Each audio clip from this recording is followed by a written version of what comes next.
Give it a little bit for some people to join.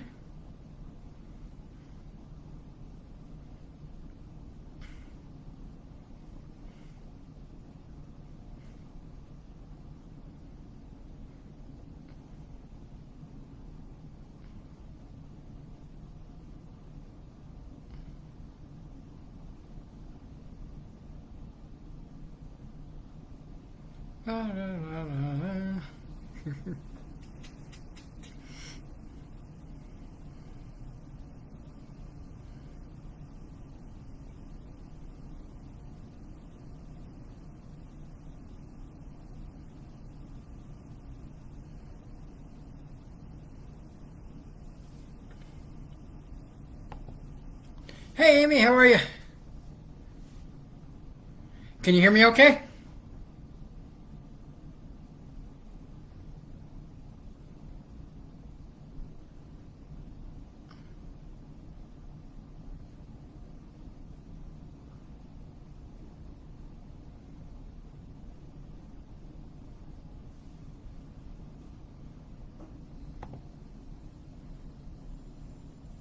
Cool.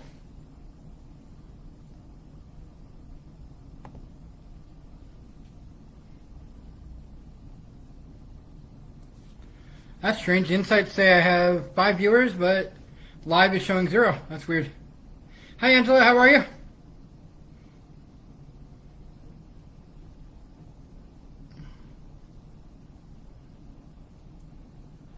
So, did you guys have any questions?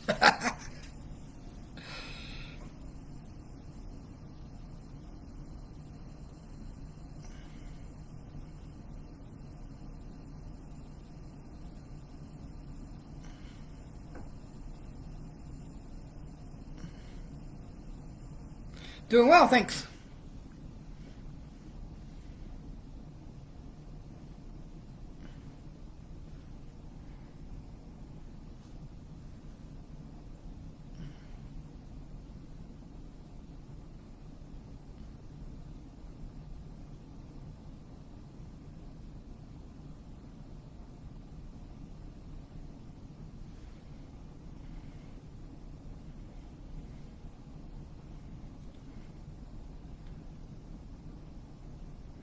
Did you have any questions, Angela? Or anybody else? For my flour, I do my own hybrid blend of myself that I do. I blanch my own organic almonds, and I also blanch my own organic hazelnut, and I use that as my mix. Um, I just found I really like the added flavor of the hazelnut to the almond flour. I know most people don't do that; they just use just straight almond flour or coconut. I try to avoid coconut as much as I can unless I get someone with a nut allergy because I personally I hate coconut flour. It's a pain in the butt to work with. It's very crumbly. It doesn't absorb correctly. It doesn't bake quick correctly. So I mean, if I can avoid coconut flour, I do at all costs.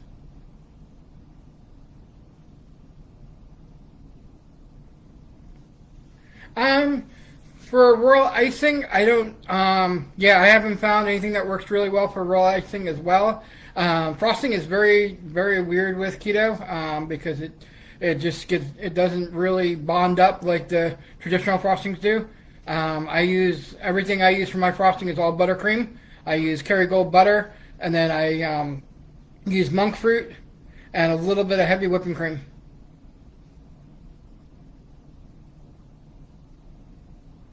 And of course, you want to make sure that you powder the monk fruit, or it's going to get all grainy.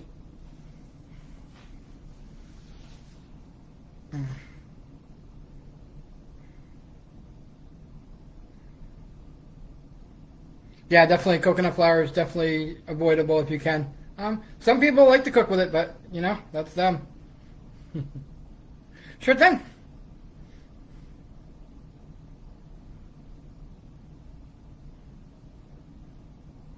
I'm very surprised Greg hasn't joined yet to troll me. There's Corey. Hey, Corey. That's very funny too, because I almost said I'm surprised Corey hasn't joined yet to troll me, but I said Greg, and then pops in Corey.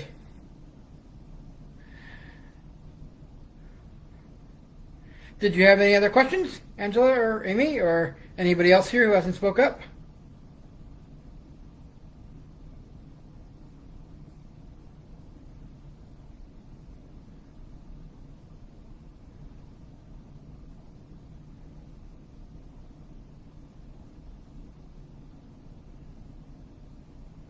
No, unfortunately, I don't have a partnership with Lily's. I wish I did. I do buy wholesale through Lily's though, but that's as good as it gets. I buy wholesale through both Lily's and through Justin's. For grainy, what are you using to make your powdered sugar? Are you Yeah, I can feel Greg coming too. I know he's going to show up. The if anything else, just to troll me. But yeah, for your grainy, what are you using that you feel it's still being grainy?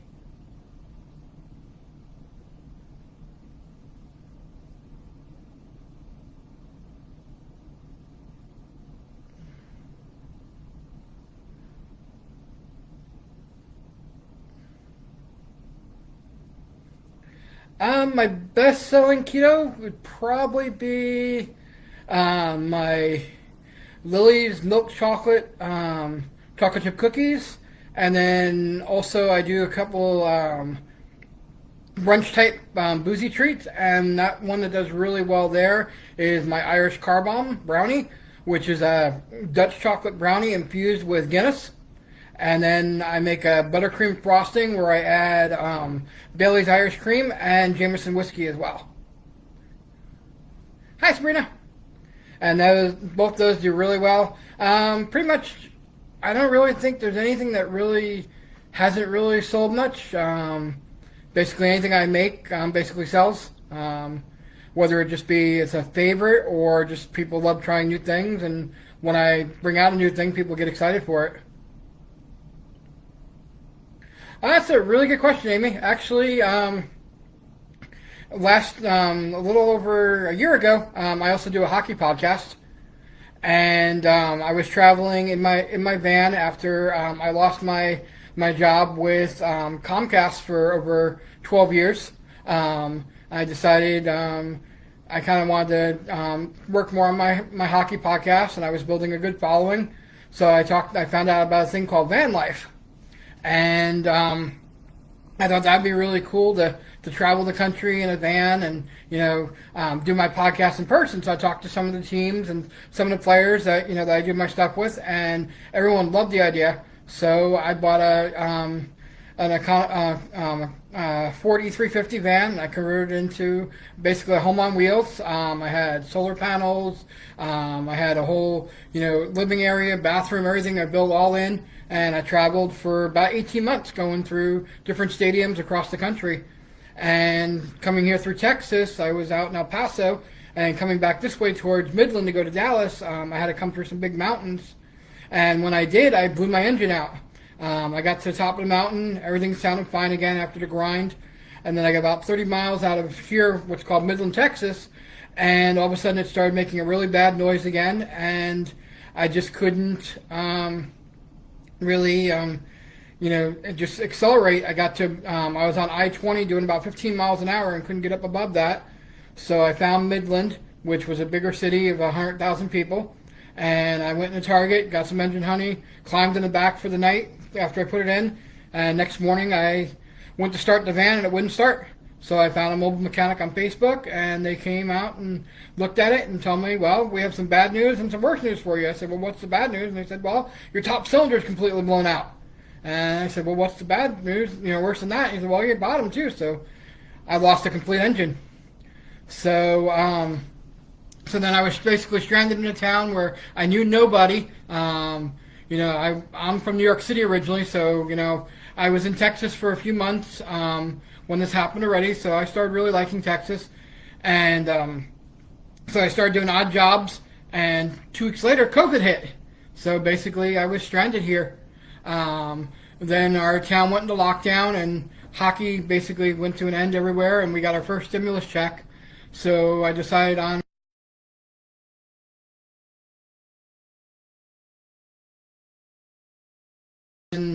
July that year. It was my 2 year anniversary on keto. Also, farmers market reopened back up, so I talked to them about coming down to meet some people, bring some keto cookies and stuff. And I went and I sold out in 45 minutes. And I was just, wow, I was blown away. I didn't think I'd sell anything. I didn't think, I'd make even my booth fee. So I went home. Before I even got home, I already had messages on Facebook of people telling me how great the chocolate chip cookies were. It was the only thing I knew how to make at the time.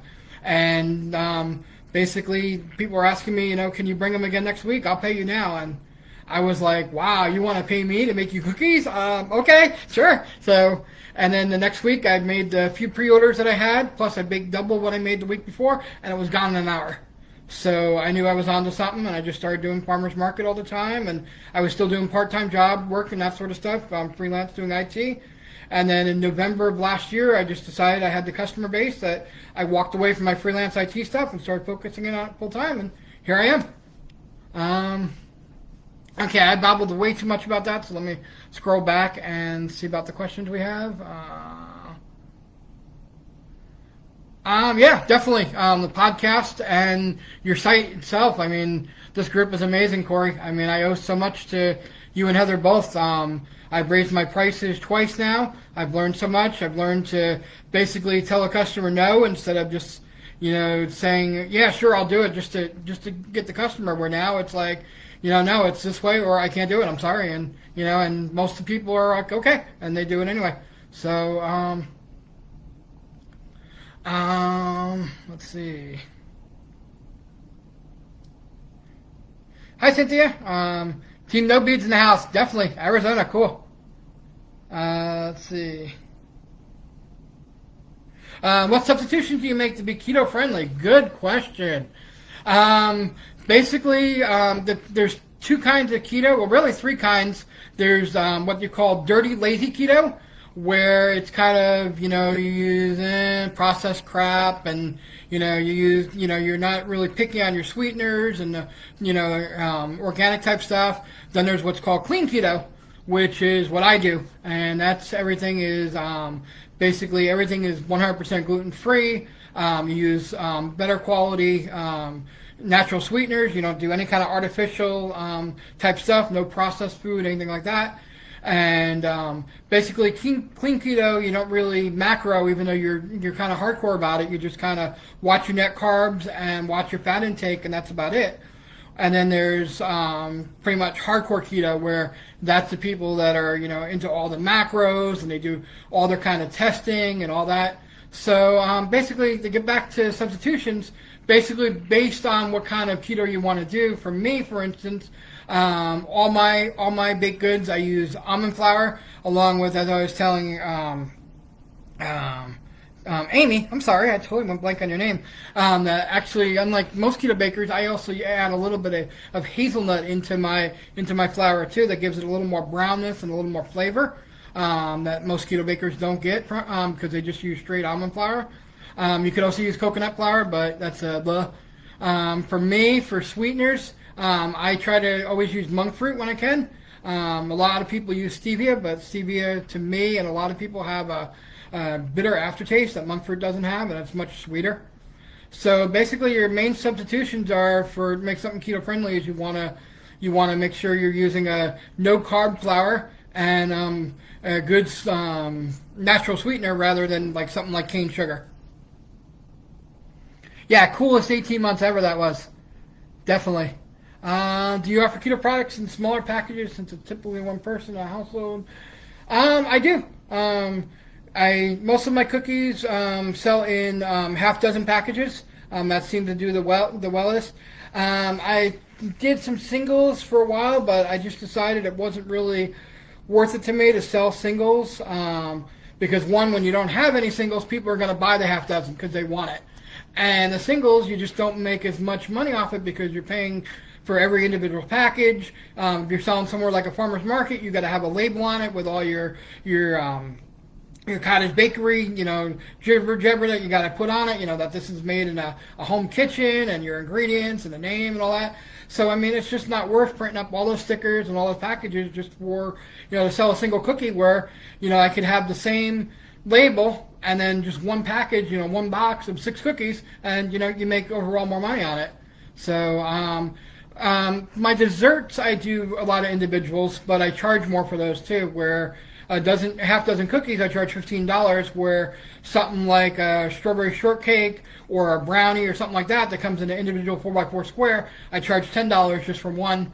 And then, like I was talking about earlier, my alcoholic ones, like my Irish car bombs or my cinnamon fireballs and my salted margarita cupcakes, stuff like that, I charge 15 each for those because of the alcohol as well. And any kind of distilled alcohol is always going to be sugar free because when it distills, it cooks out all the sugar out of the alcohol. So anything like a whiskey, a gin, a bourbon, anything like that is always sugar free. Do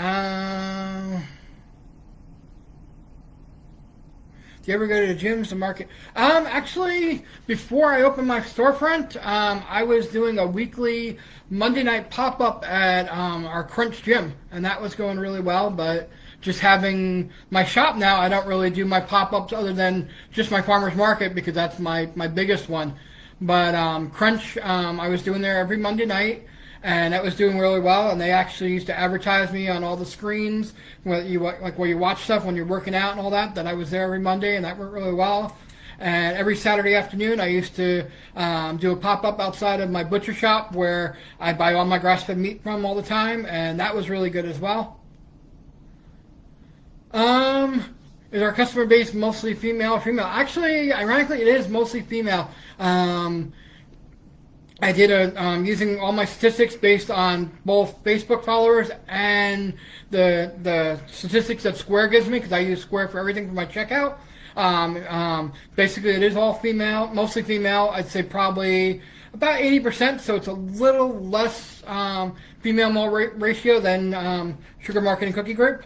But and geographics are basically, I believe it's 30 to 40. I think it was for the age range for me as well, and most of those are female. I think a lot of that has to do too with where I am in Texas. It's a very big oil field area, so you have a lot of the men that work out in the oil fields for 2-3 weeks in a row, and they have their housewives, basically at home and just taking care of the kids and being a housewife without a job or whatever, and I get a lot of sales from that. How long can you store keto? And best way. Basically, most keto will last you about a week in the fridge. My stuff usually actually lasts about 10 to 2 weeks in the fridge because I use Kerrygold butter for everything. So it's more of a high-fat butter than a dairy. So that gives you a little more shelf length. Keto, they say, freezes well up to 4 or 5 months in the freezer. I always tell people always try and get it out of the freezer within 3 months. Put it out on the counter for a couple hours, and then you should be good with that. Hey, Jen! How's it going? My buddy Jen. She's another keto baker. Thank you. Yeah, I am feeling a little better. I still have some chest pains and all that. If you don't follow me on Facebook, I did wake up Sunday morning and went to urgent care. I found a big lump above my chest, and I am doing this live for you guys with a hernia. I'm going to see a specialist tomorrow morning, and hopefully we'll get it taken care of soon. Let's see. Yeah, Farmer's Market was definitely awesome bakeout. Keto clients simply want to know how many net carbs per treat. Are you calculating that, and is it accurate? Yeah, I feel my net carbs are definitely pretty accurate. I go over all my ingredients and figure out the carbs versus net carbs on that, and then add them up. Most of my stuff, because a lot of my customers are very clean keto, so I try to keep the net carbs as low as possible. My cookies, for instance, most of my cookies are 1 net carb per cookie, and I try not to make or anything and sell anything that's over like 6 or 7 net carbs. Yes, I'm still doing Farmer's Market, Corey, every Saturday. This Saturday, I'm actually going out to our next city over from us called Odessa. They have a really big farmer's market that recently reopened up, and I've been on the waiting list for 4 months, and I finally got approved, and I got a spot for this Saturday. Unfortunately, they only go for the summer, so it'll only be this Saturday, and then the second Saturday in September. But then I'm also in now, so I'll be able to hopefully get in on the Christmas stuff is there as well. They do a big Christmas tree farmers market type thing. Have I found a source for bulk coconut flour, almond flour, etc.? For almond flour, yes. For me, I buy organic almonds itself in bulk, and I belch my own almonds from that. Same thing with my hazelnuts. I buy hazelnut in bulk as well, and blanch that as well as myself. I just started buying wholesale from Lily's and from Justin's. I haven't found anything yet with monk fruit. I'm still working on that. I think I need a little bit more volume. They've told me with that, but we're getting there. Is there a keto macronutrient pack? Unfortunately, there is not. I found the only thing that really works as far as a frosting with keto is a buttercream. I guess because you don't use the starches and that sort of stuff like you do with a a traditional type cream. It just really gets clumpy and just doesn't really bind up. So I found it works pretty good though is using monk fruit and taking it into a powdered monk fruit and then taking it into a blender and grinding it down even further into even more powder. And then I add a little bit of heavy whipping cream and some Kerrygold butter and mix that up in the KitchenAid and go from there. There's so many ingredients she said I've never even heard of, so cool. If you want to know any more about these ingredients, Corey, feel free to ask. What makes something keto, gluten-free? I'm dumb. Gluten-free basically is anything without wheat to it. So anything like almond flour, coconut flour, rice flour, tapioca flour, that sort of stuff is all gluten-free. But rice flour and tapioca flour aren't keto because they still have a lot of carbs in them. The only carbless flours there are really low carb is coconut, hazelnut, and almond. What sweeteners is the best for sugar-free baking? I'm not accessible. I basically go strictly monk fruit. I used a lot of stevia when I first started, and a lot of customers used to just tell me that everything was sweet, but it was very bitter tasting. And then researching that more, I found out more about monk fruit, and I started using that. And all my customers noticed the difference, and everybody loves the more sweeter, no bitter taste now using monk fruit. Yep, Crunches is definitely a big gym. Sorry, I'm catching up because I'm just babbling. Do you feel you need a big Facebook following to sell keto? Possibly. I guess it would really depend on your area, and I don't really have much competition here. I was actually very lucky when I first started Tall City Keto. There was another keto baker out in Odessa that's also a real estate agent, and she found out about me, and she actually was just getting out of keto baking, so she started advertising for me as well and starting to send me some of her customers. I'm the only real keto baker here.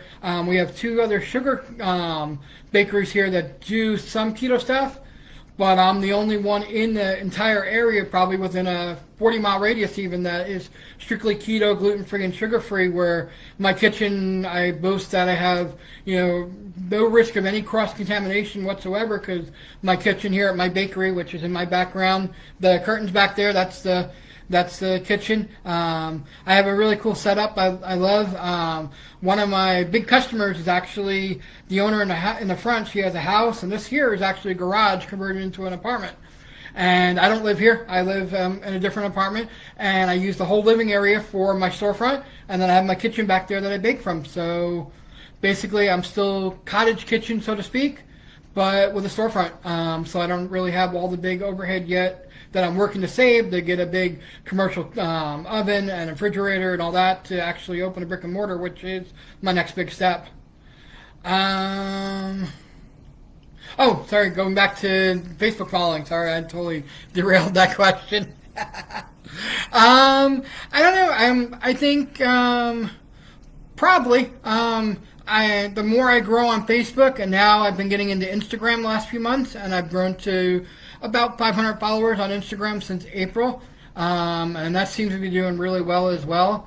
I think I get a lot more shares and that sort of stuff on Instagram than I do on Facebook.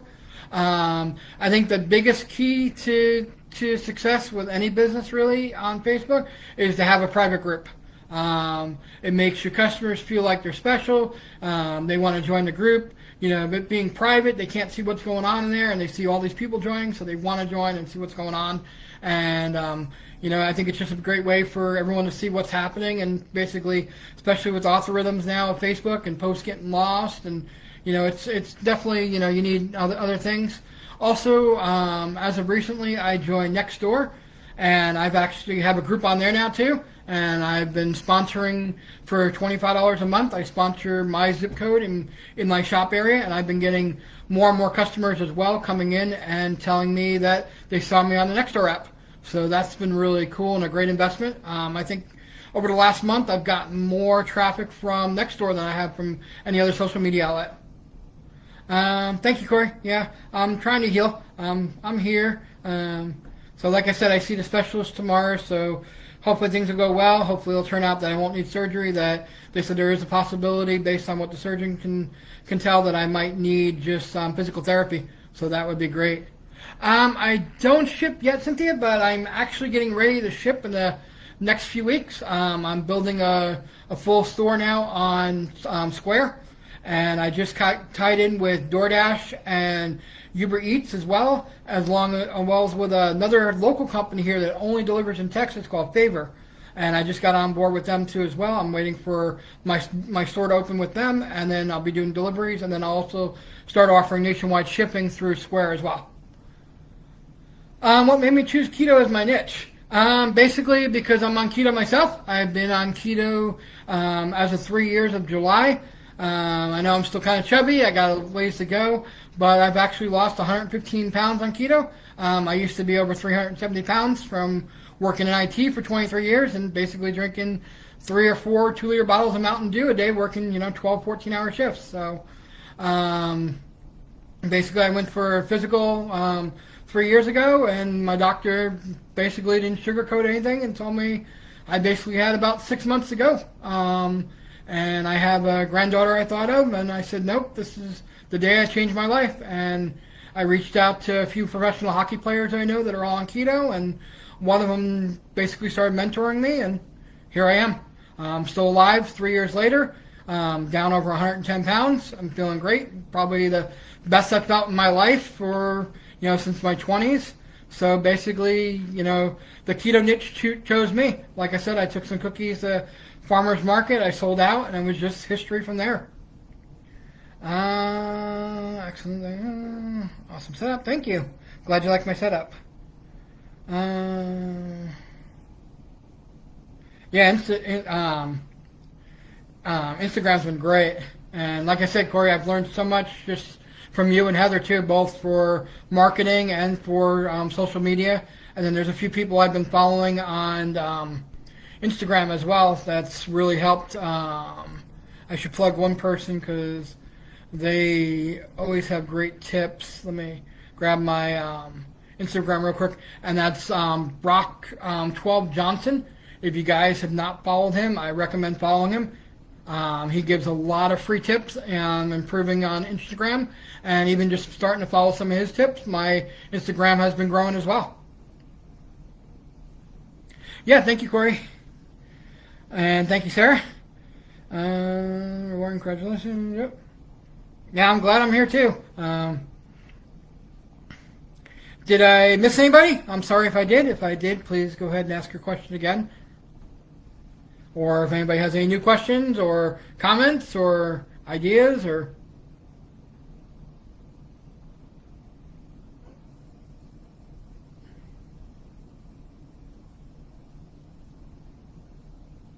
Oh, well, thank you. And it's an honor to be a part of the group.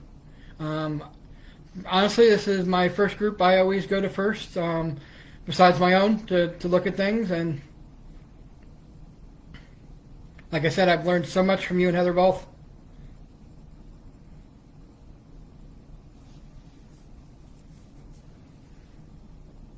Cool.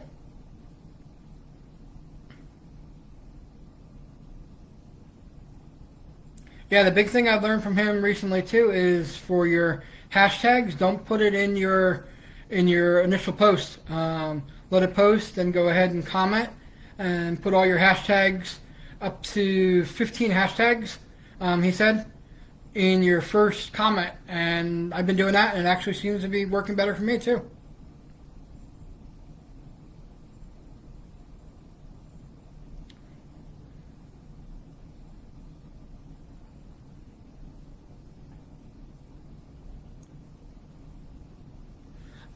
Sugar-free royal icing.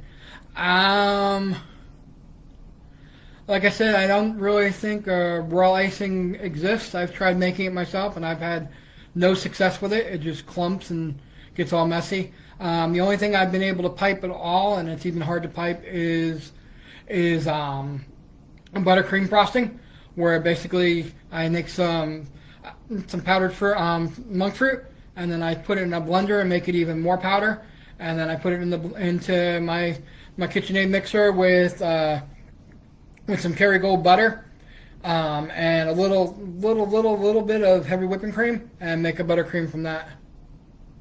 I'm getting ready to start shipping probably in the next week or two, Cynthia. Just keep it's still under construction, but just keep watching tallcityketo.com. I'm working on integrating my Square store into there, and once I do, it'll have shipping options available. Sure, I'm glad to be here. Like I said, I'm happy to get back to the group that's given me so much.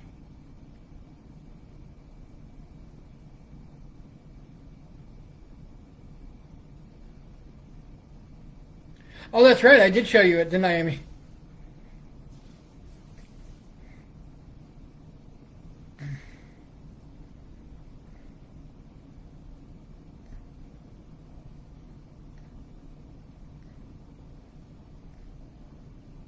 Um, no, the cookies really don't need to stay in the fridge because Kerrygold doesn't have a lot of dairy to it. It's more of a high fat. So, I mean, I've left Kerrygold out on the counter for 3 or 4 days to get soft, and it's always been food safe.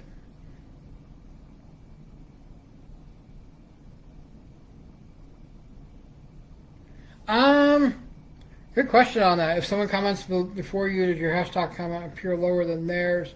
I believe it does, yeah. Basically, what you want to do is as soon as it loads, before you post, already have your hashtags you want to use. Basically, in your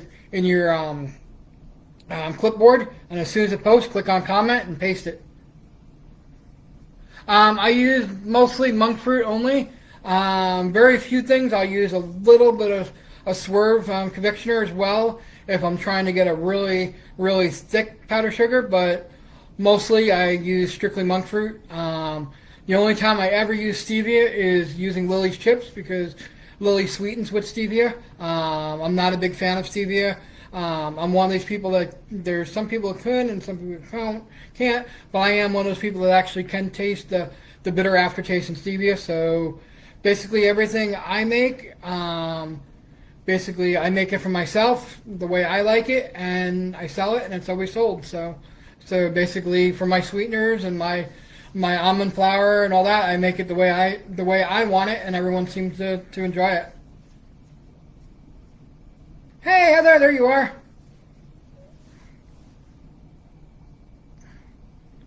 Um, I think actually, yeah, doing keto. A good question about if it's made it easier or harder to market.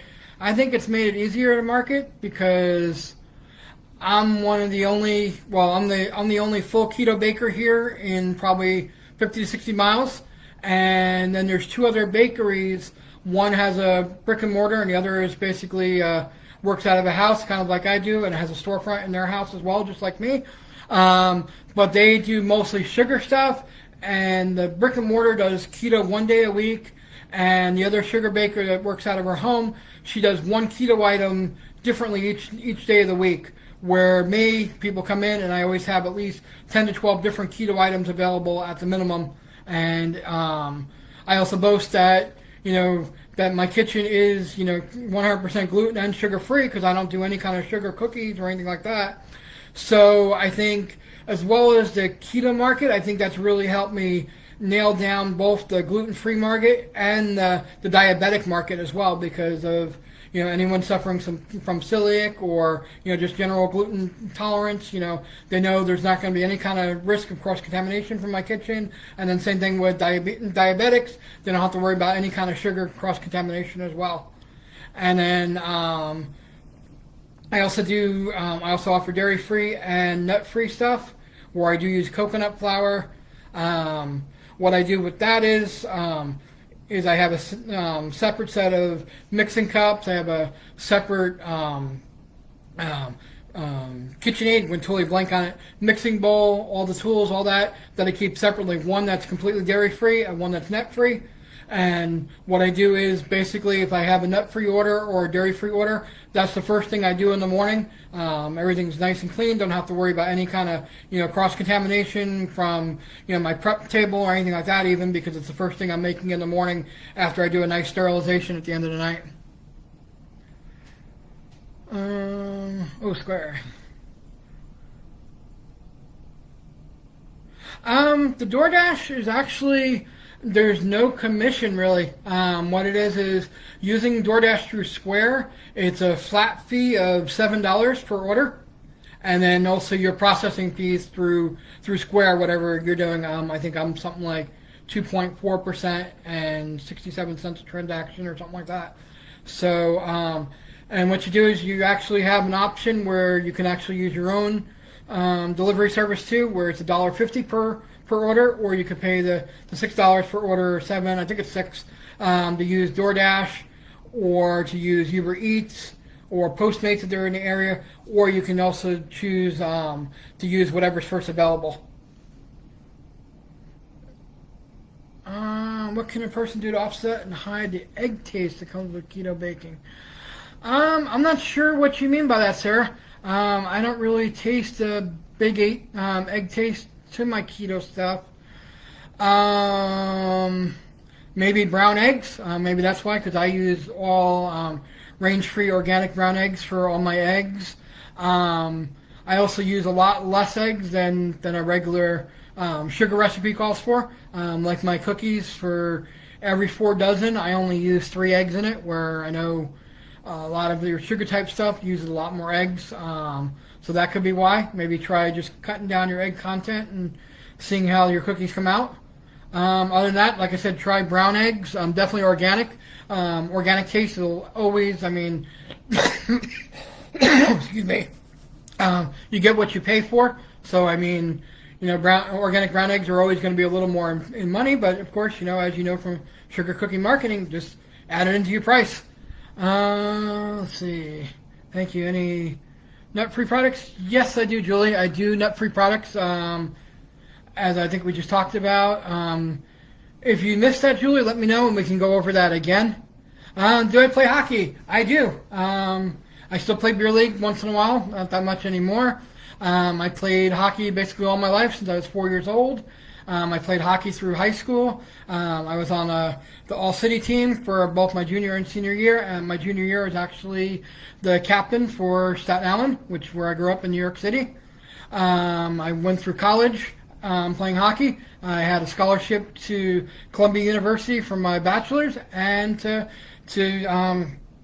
MIT for my master's degree, all playing hockey. So, after that, I unfortunately got an injury, and that was basically where I ended in college. But I've always played beer leagues for the years after that, and cool. What's your highest margin keto offering?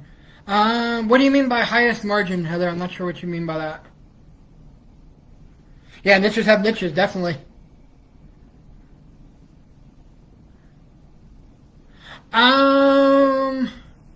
Lilies over Chalk Zero. Yeah, definitely.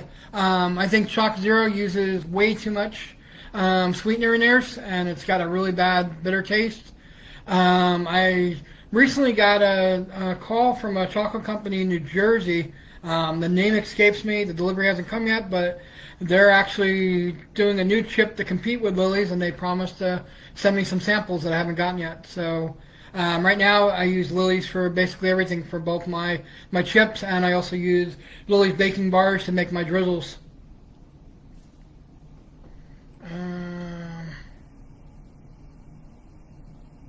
Yeah, Frank, $7 regardless of the order size in DoorDash. Um, Basically, Square works out a flat rate through them.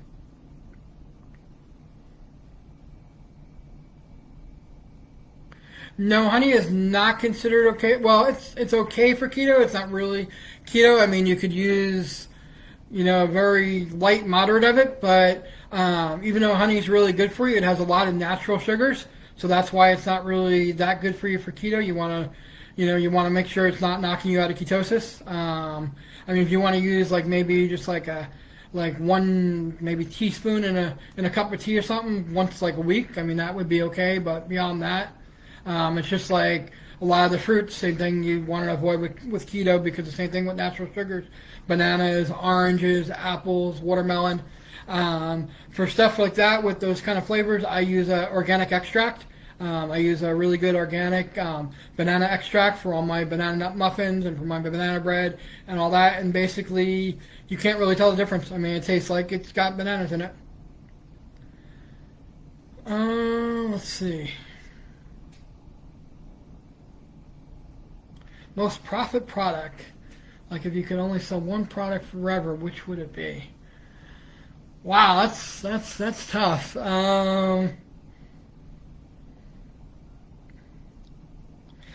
I'd probably have to go with my milk chocolate chip cookies. I mean, who doesn't love milk chocolate chip cookies? I mean, that's my biggest seller. I mean, I try to do a lot of other flavor chips just so there's variety. And then also by having the more variety you have, I found the more you actually sell too. Because if you only have two or three things here, someone's going to always usually just pick one thing. Where if you have 9 or 10, people are going to go, oh, I want that and that and that. And they're going to buy 3 or 4 things instead of just a one. Definitely you want variety, but if I did only could do one for my milk chocolate cookies, or for an alcoholic one, my Irish Car Bomb, which I talked about earlier, which is a Dutch chocolate brownie infused with Guinness, and then I put Bailey's Irish Cream and Jameson whiskey in the buttercream frosting. Oh, thank you. Yeah, the drizzle with the baking bars works really well. You can make a really nice fudge with that too. If you take a small pot and melt some Lily's baking bars, and then get some of Lizaco's monk fruit brown sugar, and put that in as well, and melt it and stir it up, you get a really nice fudge from that. Did anyone ask you how you got into keto and to start? They did, Heather, and you're probably going to want to watch the replay for that because it's very, very long. The got into keto, basically, that was a health thing. But as far as my keto baking, basically I got stranded in Midland with a blown engine in a van, and everything just kind of came into place and basically happened unplanned. But there's a long explanation on that, and basically about 15 minutes before you joined. No, actually, the brownie is very keto. Guinness has very low sugar in it, and most of the sugar bakes out anyway because I infuse the Guinness into the brownie before I bake it. And Bailey's Irish Cream is all natural, and Jameson has no sugar because it's a whiskey. Basically, any alcohol that's distilled is always sugar-free. There's no sugar in anything that's distilled. Any kind of whiskey, bourbon, gin, tequila, anything like that is always all going to be sugar-free. Anything that's distilled. Let's see. Yeah, Guinness. Do you market advertise at local gyms? My local gym let me set up a display in their facility to give out samples. I did. I had a partnership with Crunch for several months before I opened my storefront, and I used to go there every Monday night for 3 hours, and they used to let me set up right inside the front doors, and I used to offer 15% off of my normal price to anyone that came in through Crunch that night. And they actually, I still get people that tell me they still see it there. They're still advertising me even on their TV screens that you see when you work out and stuff. So that's really cool. Yeah, Jameson. No, you're fine, Heather. If you could only advertise on one platform, which would it be? Honestly, the way it's been working for me, like I said earlier, the last month or so, it would have to be the Nextdoor app. I've gotten so much business from the Nextdoor app since I moved into here and I registered and I started advertising on it, and I started a group on it that's already gotten, in 3 weeks, it's already gotten 100 neighbors that joined it. I'm advertising in my zip code as a sponsor, and that's getting me business. And I get so many people that come in all the time and say, "Oh, I've seen you on Nextdoor," compared to any other social platform. What is the brown sugar you use? I haven't found one as good as the Swerve Brown, but yeah, I use the Latino brown. Before that, I was using the Swerve, but ever since they've come out with a monk fruit brown sugar, it's really good. Yeah, the vodka is sugar free as well, because vodka is distilled.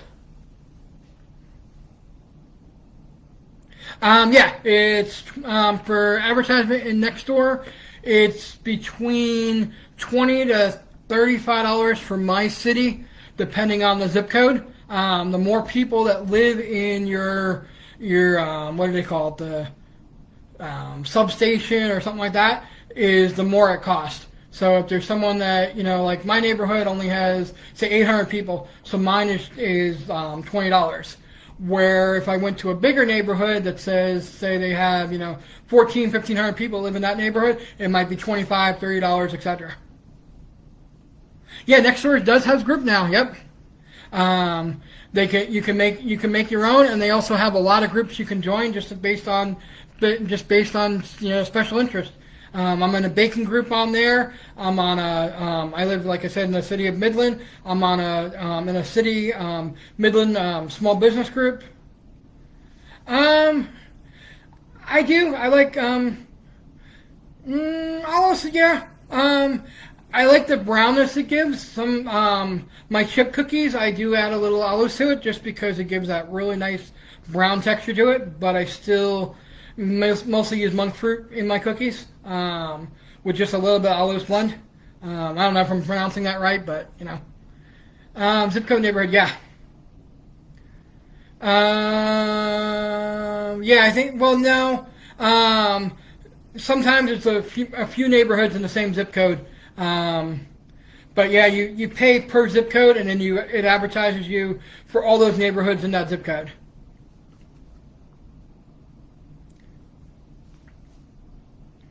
Yeah, Nextdoor's been really good. I actually got suspended for 3 days once, and then a moderator talked to me because I was advertising too much in public posts, and that's how they told me I should create a group, and I did that, and it's just been really good. And then you can also, Nextdoor also offers business pages now too. I don't know if you knew that, where you can create a business page there, and people can go over on Nextdoor and write up reviews for you and recommend you. And what is your favorite sugar marketing tip? Know your worth. I mean, like I said earlier, before you joined, I told Corey how valuable this group has been to me. Besides my own group, this is the group I always first thing check and I read and active in the most. I've raised my cookie prices and basically all my item prices twice since I've joined this group. And my customers have always been very receptive of it and understand the reasoning. And and I've had I think I've lost very few customers raising my prices because of the way you guys have taught me how to sell it and how my worth is. And then also not letting people talk me down into oh, do this for this price instead. It's like, no, this is the price and that's it. Either if you don't want to, I'm sorry, you're not my customer.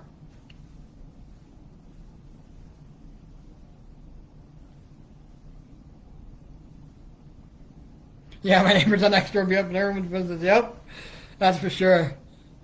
You think Facebook's got drama? Jeez.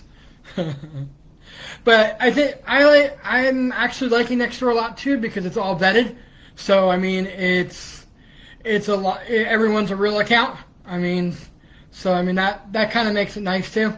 I mean, you still get all the drama and all that, but at least it's the real identities, and you don't have all these people messaging you with, hey, did you hear about the great news, and then they try and scam you and all that. So, do you advertise your products or as just keto, or your customers just pleasantly surprised out to find out they're keto? Well, my company is Tall City Keto Bakery, but on my logo I do have low carb, gluten free, and sugar free. And I focus on all three of those niches as well as keto as well. Just health conscious people that are trying to eat healthier with low carbs. A lot of them buy my cookies and that sort of stuff. And I don't know why I keep saying cookies instead of all my items, but I guess because I just started with just cookies and it's just been a habit. Since I've built a good reputation now and a good following, I'm getting more and more people that are coming with me with trust that are, are diabetic or have celiac or, some kind of gluten intolerance, because all my stuff is gluten free and sugar free. So it's basically the niches have all worked together, crunched into one big company, and it's working. Yeah, definitely. Keto is definitely a super niche because you can't find convenient foods, especially baked goods. And then also, too, a lot of the stuff that you buy in the supermarket that says keto is really it's junk. I mean, it's sure, some of it is really keto, but a lot of it's, like we talked about earlier, is dirty keto, where it's got a lot of artificial flavors in it and a lot of, preservatives and processed junk and that sort of stuff. So basically, a keto bakery is definitely the way to go, where you get everything is freshly baked, using the finest ingredients, that sort of stuff. Have you had any non-keto clients accidentally show up, like people looking for just cookies? Yeah, actually I have. I've had people where I've done stuff at events where I'm the only baker there, and it's an all-day event, and people are hungry, so they try my thing, and they're kind of they got sugar, and then I get people, they walk back 10 minutes later. Oh my God, I need to buy more to bring home. This is great. I can't believe it's sugar free. You're lying. It's got to have sugar in it. No, it doesn't. It's just monk fruit is just so naturally good. I mean, monk fruit is actually sweeter than real sugar. And then, of course, I get the heckle sometimes, too. People will walk up to my booth, like at Farmer's Market, and they'll say it's gluten-free and sugar-free, and, oh, you left the best stuff out, and walk away. And it's like, all right, yeah, whatever.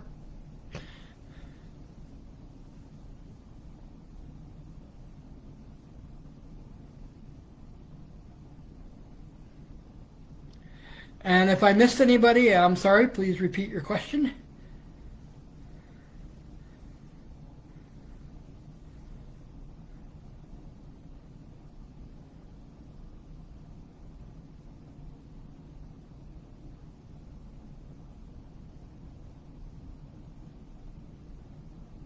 Okay. Nope. Good question. Did I come up with my own recipes or did I tweak some? Actually, I started with tweaking recipes. Most of my base recipes when I first started was from HeyKetoMama.com, and I originally followed the recipe to a T, and then tried it, and then tweaked it a little bit to how I'd like it, and then the last 6 months or so now that I've gotten a lot better with it. Like I said, when I first started doing my cookies at Farmer's Market, I knew how to make nothing but a chocolate chip cookie.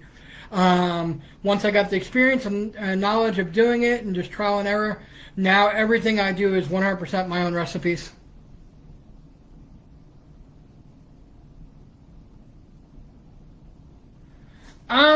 Most successful probably as far as back-to-back type success would have to be Farmer's Market. I always, almost 99% of the time, I sell out at Farmer's Market. I do some bigger convention center type shows and stuff too, but realistically, I probably make about the same as I would at a farmer's market because I sell more and I make more, but I'm also spending more on ingredients and also stuff at like the convention center. The booths are a lot more expensive and that sort of stuff. I'm trying a new farmers market tomorrow that I've actually been on the waiting list for 3 months. It's even bigger than our farmers market, so I'm really excited about that for this Saturday. And like that, it's a little more expensive. It's $50 for the Saturday instead of 20 for the same 4 hours. But I think I'll do a lot better there because it's just a lot more crowded. And Odessa, which is the city's in, basically, which is the next town over, even though after our mask mandate was up, they were still in a mask mandate for 3 more months, so they just recently opened up, so they've been getting a lot more people coming out to stuff too. Like their first farmers market, some of the bakers I know that went there, unfortunately I was still on the waiting list, they didn't expect it to be that great, and they sold out in an hour or two. Basically everyone at that market basically sold out that day because there was just tons of people.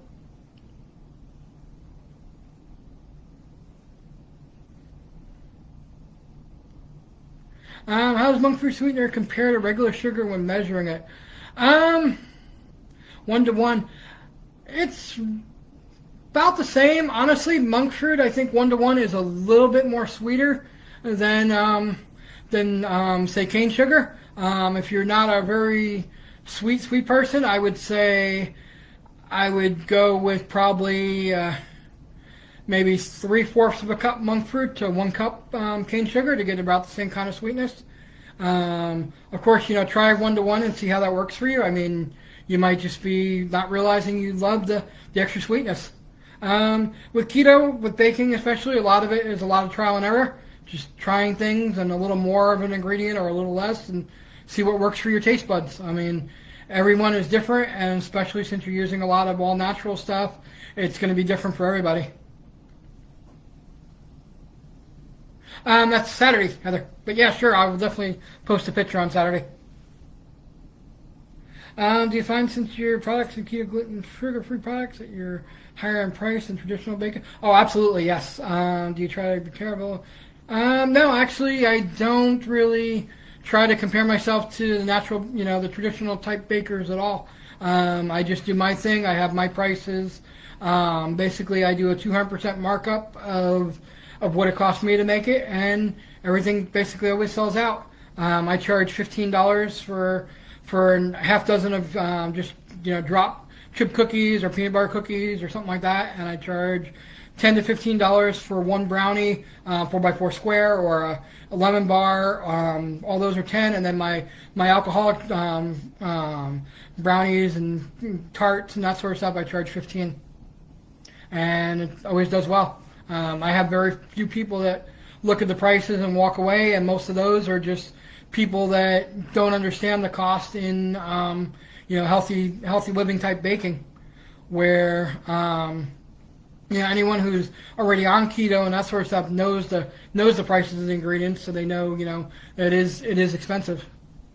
I mean, almond flour is $5 to $6 a pound, where your basic all purpose baking flour is like what, about $1 a pound. So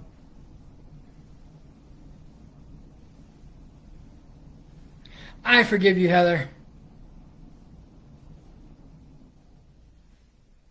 Yeah, definitely 200%. I think is a very good. I think that's right on target for what your markup should be. You're making it where it's worth your while with basically your time of making it as well as your time of going out and selling it. Um, or if you're doing, cookies at home for orders, basically your time with all the messages back and forth with your customer, with getting their designs and that sort of stuff. I don't really do many decorated cookies because, as we were saying, frosting is very hard to work with keto. So basically, anytime I've tried the frost cookies, it just comes out as a blob. I actually did short and gingerbread cookies for Christmas, and I actually had to just make a buttercream in a big glob, and I took a brush and basically brushed all the lines on because that was all I could do. Because as soon as I went to pipe it, it would just splat everywhere.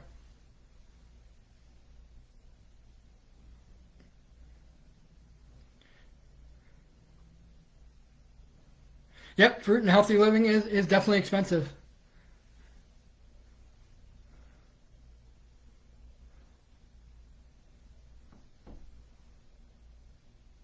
My boyfriend and I have been in keto for about 4 months now, and I have a terrible sweet tooth and trying to make my own.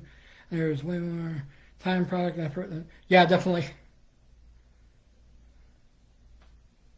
Yeah, I mean, if you're not paying yourself for your time, I mean, especially, like for me, where this is my job, my living, this is all I do. I mean, if you're not paying for your time, you're basically working for free. I mean, you're not going to stay in business if you're not paying yourself for your time. I mean, you go to, the office, you're getting paid for the time you're there. So, I mean, if you have a bakery, or, doing for a customer or whatever, I mean, that's your time. You should be paying yourself for it. Definitely.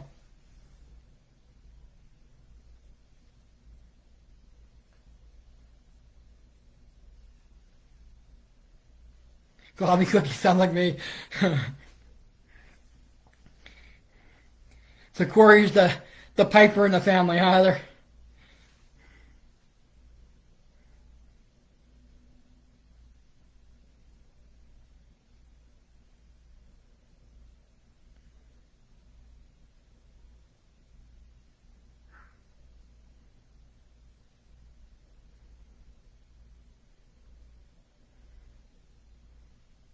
Did Corey disappear? She got real quiet.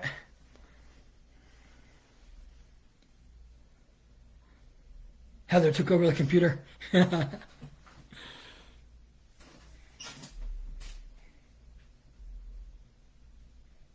Did I miss anybody, or did anybody still have any more questions? I mean, I'm in no rush. I mean, I could do this all night. This is fun, but I just want to make sure I get everybody. Look at Heather trying to get rid of me.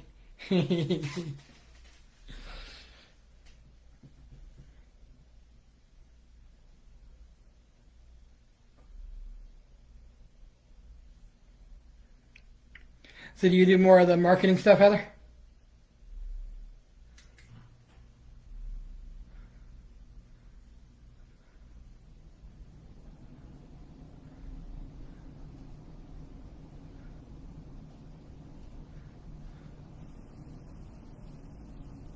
But I'd be willing to sell or post a few recipes. I don't know. I'd have to think on that one. Um, I don't mean to be a jerk on that, but just because it is such a niche, I'm pretty secretive with my recipes. Um, I could probably DM you a few links to some good recipes online, but as far as exactly what I do, that's kind of like the KFC.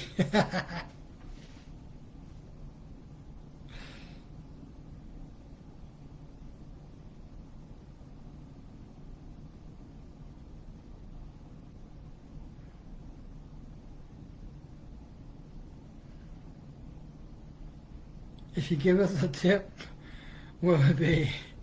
Um, don't start keto baking. Seriously though, if you're gonna get into keto baking, just don't give up. Like I said, it's a lot of trial and error at first. A lot of burnt batches, a lot of batches falling apart. Because almond flour just works very differently than traditional flour. The ways that it absorbs and that sort of stuff is just totally different. So the only thing I could really give really as a tip is if this is something you want to do, just stick with it. Trial and error. Get ready to spend some money on learning it because it definitely does have a learning curve. And that's about it.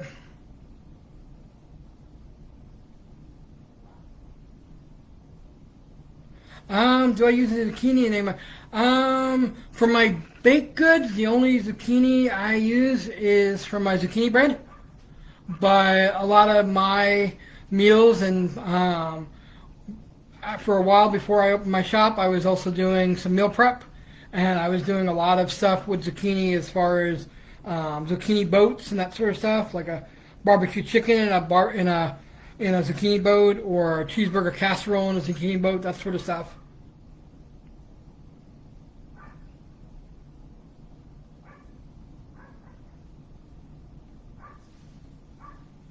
I was in Missouri before I got to Texas, Rebecca. I lived in Independence for a while, right outside Kansas City.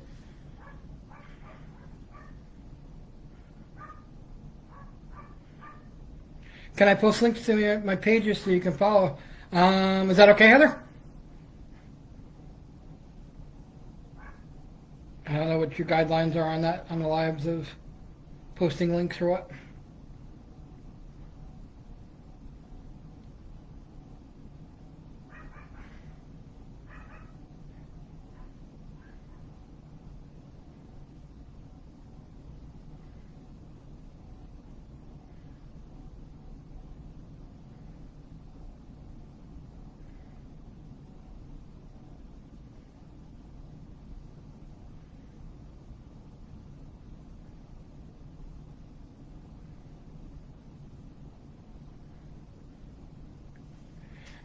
It takes about 8 pounds of raw almonds blanched to make. I think it works out to about 4.6 pounds. And then I also blanch a little bit of hazelnut as well, and mix it into my flour just to give it a little more taste, and it gives a little more brownness too.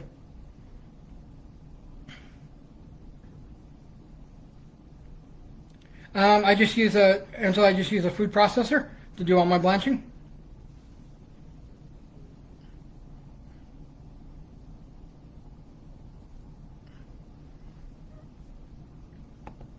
Okay, so my website is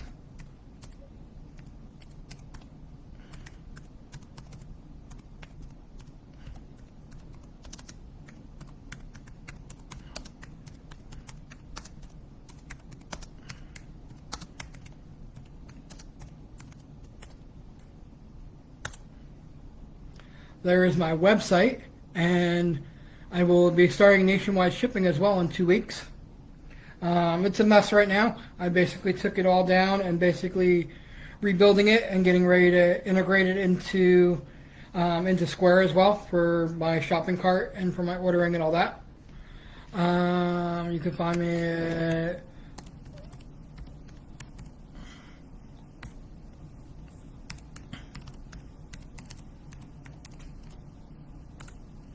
facebook.com/Tulsa I do have a group.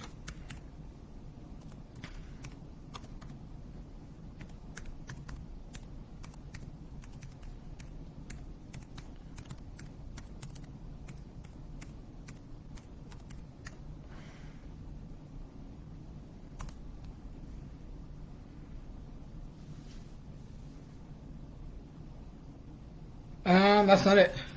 Okay. 1 minute. I don't know what happened there. Maybe it's no S at the end. Hang on, let me get it.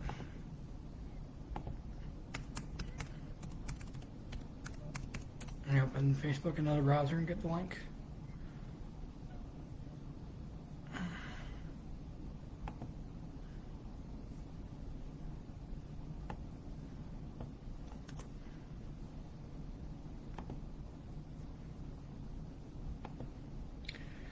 Great to see you, Heather. Thanks for having me. It was really fun. Have a safe flight. That's my group. And Instagram.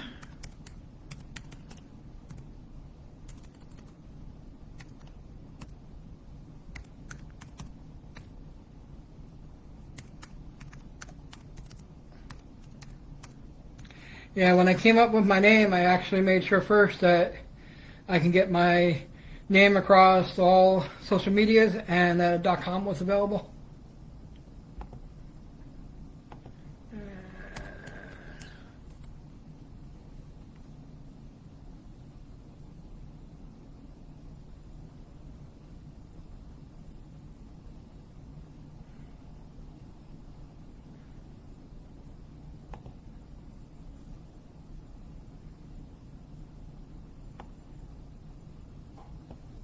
But not least,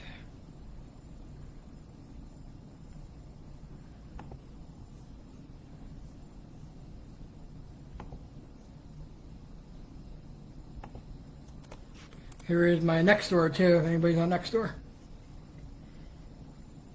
Or if you just want to see what a next door group is like. I know Heather was very interested in that. I think that's everything. You're very welcome for the links.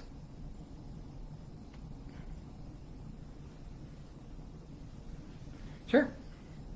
Did anybody else have any more questions or comments or?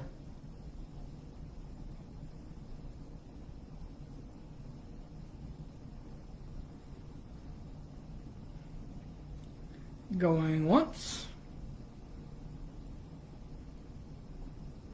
Going twice. Last call for any other questions, comments, suggestions,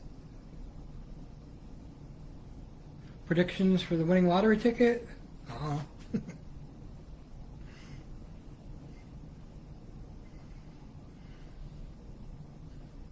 right, well, thank you everyone for coming out tonight. We had a great turnout. That was really cool. A lot of questions. That was really cool as well. Got to share a lot of stuff. A lot of people talked about things, so that was really neat. I really didn't know what to expect this to be. Like I said, I've only done hockey podcasts before, with just me one-on-one interviewing a player, no live chat interaction or anything like that, so this is really cool. But you have ways to contact me. Feel free to reach out to me direct if you have questions or need help. And everybody have a great evening. Thanks, guys.